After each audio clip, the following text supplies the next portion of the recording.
Nous savons désormais que l'eau n'est pas inépuisable. Un jour peut-être que nous aurons gaspillé toutes les ressources d'eau sur Terre si nous ne faisons pas attention à notre consommation.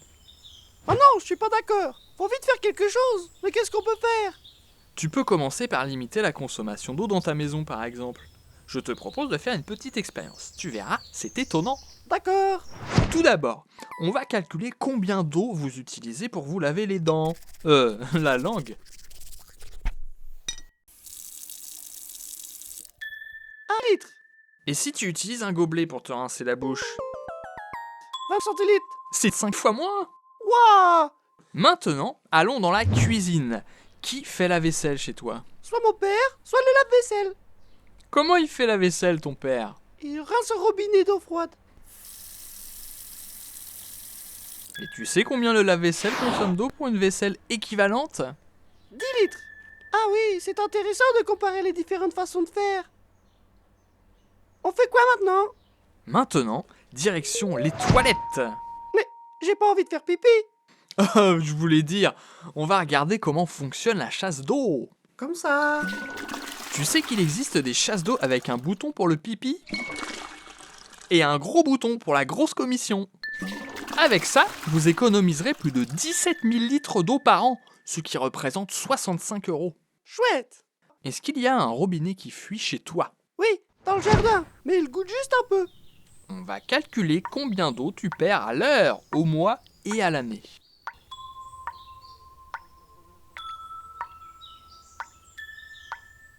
Waouh, 8760 litres par an. Ça fait à peu près 32,41 € d'eau perdue. Je vais demander à mon père de changer de joint alors. On voit à travers ces 4 petites expériences qu'en changeant vos habitudes, vous pourriez économiser près de 51 000 litres d'eau par an, ce qui représente 188 €. Waouh. Il y a beaucoup de petits gestes simples à faire pour limiter sa consommation d'eau, mais aussi d'électricité. Tu peux par exemple demander à tes grands-parents comment ils faisaient quand ils étaient jeunes pour se laver les dents, faire la vaisselle. Et faire pipi.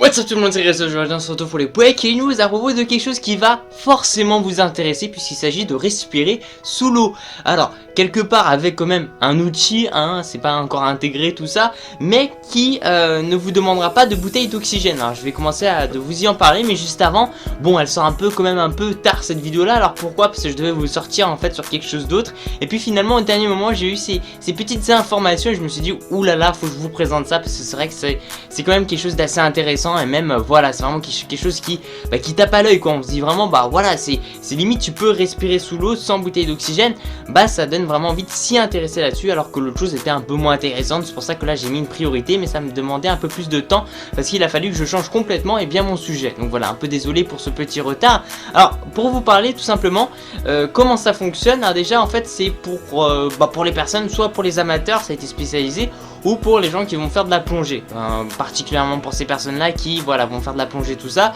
et qui se cassent la tête. D'ailleurs moi j'ai fait de la plongée aussi, avoir une bouteille d'oxygène, alors c'est peut-être pas forcément super gênant, sauf quand en fait tu sors de l'eau où tu dois marcher un peu comme un pingouin et puis quelque part bah voilà, c'est vrai que c'est assez lourd et puis tu peux pas forcément être en mode super zen sous l'eau, et qu'il faut avoir quelques petites techniques avec aussi, par exemple pour décompresser la bouteille, la recompresser tout ça pour pour choisir un peu sa profondeur en fait, être sous l'eau tout ça, et puis etc. Donc c'est vrai que c'est un peu compliqué avec ce que vous avez, mais lorsque vous avez l'habitude c'est pas si compliqué que ça. C'est juste au niveau en fait au niveau de se tourner tout ça c'est un peu galère parce que vous avez quand même une bouteille d'oxygène ou voire plusieurs bouteilles d'oxygène. Alors ici ce que je vais vous dire en fait c'est un concept qui est en cours de développement, alors qui n'a pas été complètement terminé en fait, mais déjà il y aura une fin, c'est à dire que ce développement là ça sera 100% sûr qu'il va se finir, c'est juste qu'il est en construction, c'est à dire qu'il sortira d'ici très peu de temps, 1 an, 2 ans, et puis il sera en vente. Donc après le prix on ne sait pas pour l'instant, mais c'est vrai que bah c'est quelque chose quand même qui peuvent vous intéresser. Alors c'est vrai qu'on a pu retrouver ce genre de choses. Je vais vous montrer des images un peu comme dans les films James Bond, Star Wars ou du style, par exemple dans James Bond, je sais plus lequel, Mais à un moment, eh bien, il va mettre une sorte de petit truc à la bouche, parce que c'est pas du tout compliqué. Alors comment ça marche? Alors déjà, ça va reprendre en fait le système des branchies des poissons. En fait, si vous voulez, ça va reprendre ce système de poissons, c'est-à-dire les poissons, eux, ils vont prendre de l'oxygène, mais en fait, ils vont filtrer l'eau, parce que bien sûr, un poisson c'est sous l'eau. Je vous invente rien de plus, c'est juste en fait, il va filtrer l'eau et prendre l'oxygène pour pouvoir qu'il arrive à survivre.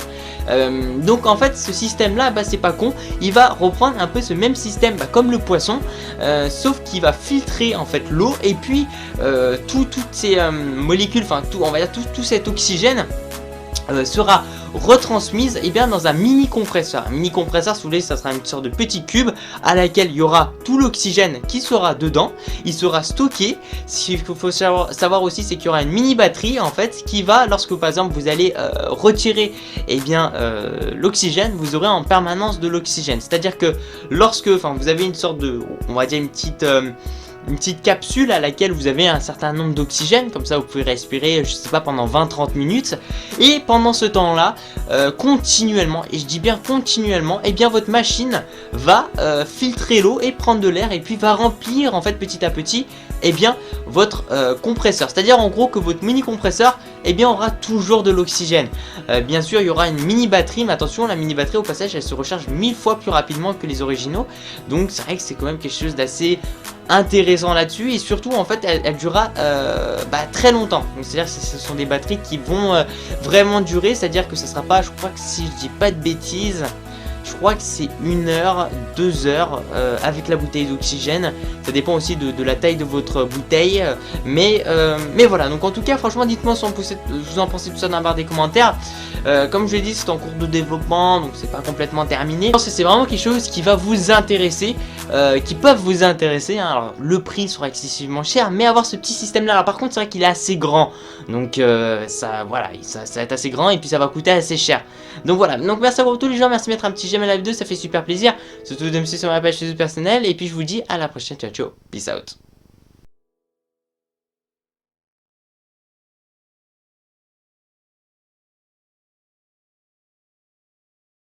Les besoins des populations et de l'agriculture en zone aride imposent une gestion rigoureuse des ressources en eau. Peu économe et performante, l'irrigation, par écoulement ou aspersion, est souvent critiquée. En réponse, l'entreprise tunisienne Chatec a inventé un nouveau procédé. Au lieu des techniques traditionnelles ou du goutte à goutte, Belhacheb Chabani propose un réseau de diffuseurs enterrés. Ces réservoirs au fond microporeux diffusent l'eau directement aux racines de la plante. Plusieurs modèles existent selon les cultures. Ils permettent tous de réduire la fréquence d'irrigation. Mieux encore, dans les exploitations arboricoles, l'eau peut être injectée et stockée dans les couches profondes du sol pendant la saison humide, ce qui évite de pomper les nappes pendant la saison sèche. Adapté à toutes les situations, offrant des économies d'eau et des gains de productivité, le système d'irrigation à diffuseur enterré participe à la préservation d'une ressource vitale.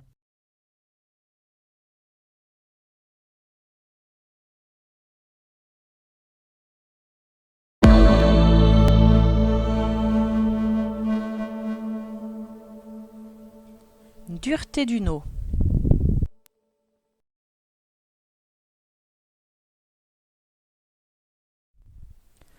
Une eau dure est une eau qui contient beaucoup d'ions dissous, en particulier des ions calcium et des ions magnésium. La dureté d'une eau est mesurée par sa teneur en ions calcium et magnésium, c'est-à-dire par la masse d'ions calcium et magnésium pour 1 litre d'eau.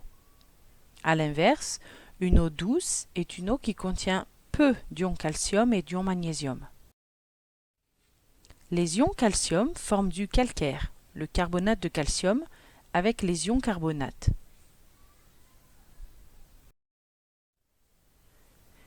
Voici la carte de France de la dureté de l'eau. Les eaux du Massif central, des Vosges et du Massif armoricain, par exemple, sont des eaux douces. Elles contiennent moins de 200 mg de calcaire dissous par litre d'eau. Les eaux de la région parisienne sont très dures.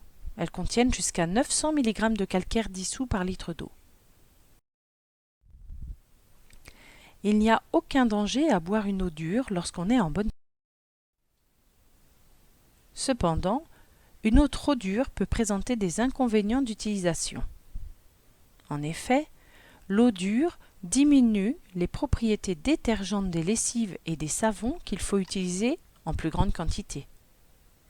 Le calcaire peut se déposer sous une forme solide appelée tartre sur les parois des canalisations, des ballons d'eau chaude ou des chaudières.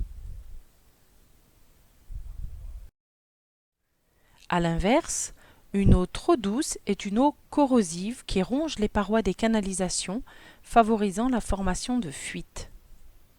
Observez sur cette image les canalisations recouvertes de calcaire et les autres qui ont été corrodées par une eau trop douce. Les bactéries se développent préférentiellement au point de fuite et de corrosion. Une eau trop douce est donc une eau qui contribue à la dégradation de la qualité de l'eau dans les canalisations.